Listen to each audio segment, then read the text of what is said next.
Yeah, that's the element. That's the operation of the conditioning. The conditioning intellectually, and the intellect, it knows from its own experience. You know, it has memory, it has preferences. It says, well, that experience that I had was great, and this other experience I had was terrible. And so it builds up these views of preferences as to which way it wants to go, but it doesn't. It's hard to realize and to see at that time that you're actually living in a memory when you think that way. You're trying to take yourself to a better place based off of past memory and past experience, which is a closed mindset, actually, when you look at it. Being totally open means you'll go anywhere. You'll be taken into new experiences, new unfoldments, which I don't know if that's really the best way to say that, but you allow yourself to grow and develop, and you keep an open heart and you keep an open mind, at which point you don't really know where you're going, but you're along for the ride. Getting back to the core, or to the essence, as you return to the essence over and over and over again, and the essence abides in a space of openness and freedom from memory, freedom from the past, which is the same thing as memory, freedom from confinement, freedom from fear, freedom from anxiety.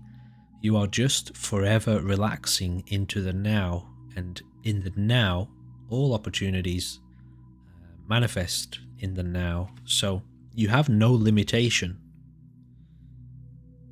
You also have nothing to fear, you have nothing to worry about.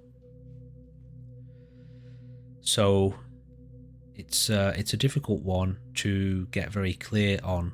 A lot of people get it wrong, and they become imprisoned by their own desires, actually.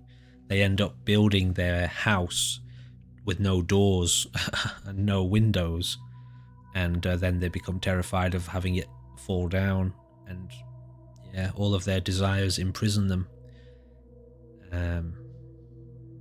So it's something you have to very carefully and slowly learn to address, learn to work with, to make sure that you don't deviate from the source. When you step into the dimension of manifestation, don't imprison yourself with your own desires.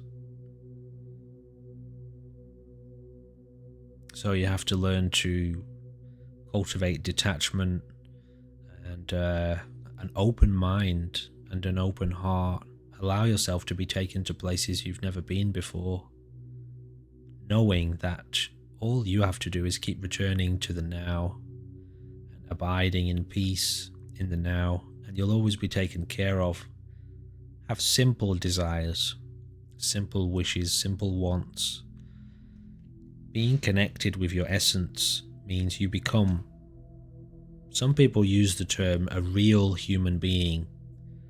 And that means a human being that is absolutely, totally, completely in touch with their own heart, their own mind, their body, their environment, their psychology, and not just them, so them as an individual body, but the greater picture of life itself, connected to the rest of humanity, connected to evolution, connected to the processes that consciousness itself goes through. And this is called seeing the bigger picture. And at that point, to be alive, witnessing the big picture unfold is unbelievably fulfilling and thrilling, fascinating, joyful, exciting, magical.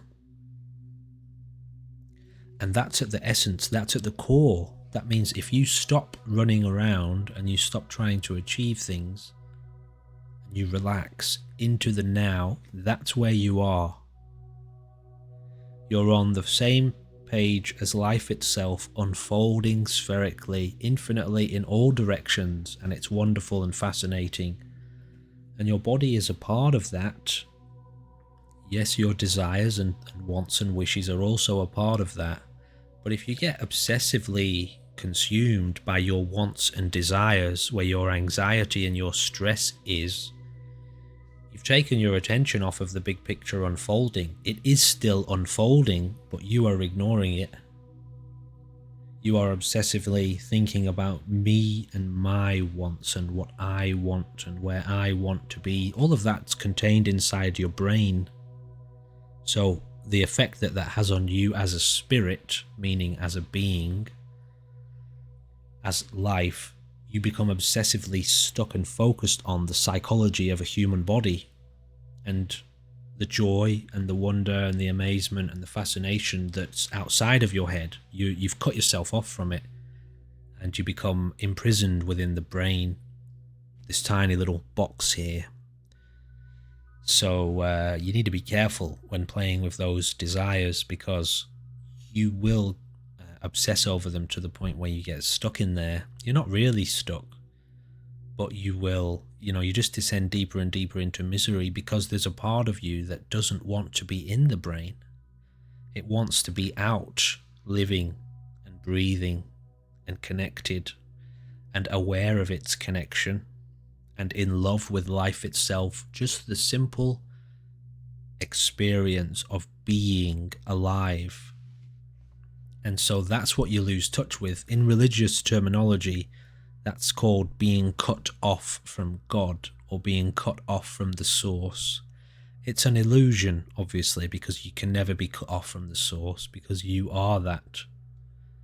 But it's just like swimming around in the ocean. You can be swimming around on the surface of the ocean, again, getting battered by all of the waves that are up there.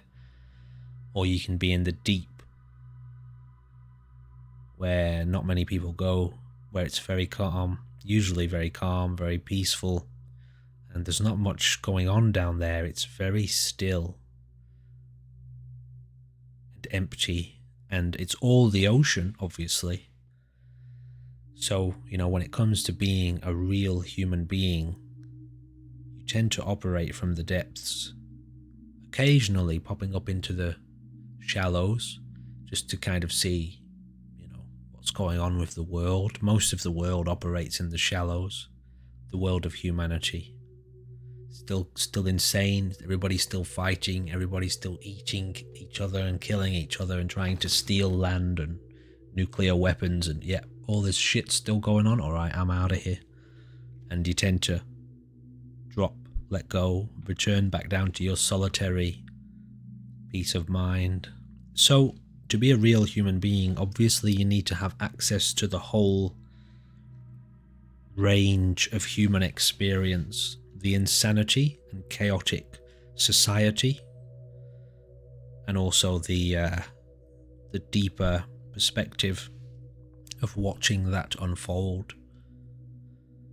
Because really, you're the whole ocean. You're the entire ocean. And you've manifested a body to swim around in for a little bit, because you'd like to see what it's like from all of these different perspectives. But obviously, actually, you are the whole ocean, and so you're all of that happening. I forget how we got onto that, but it's definitely a very interesting subject.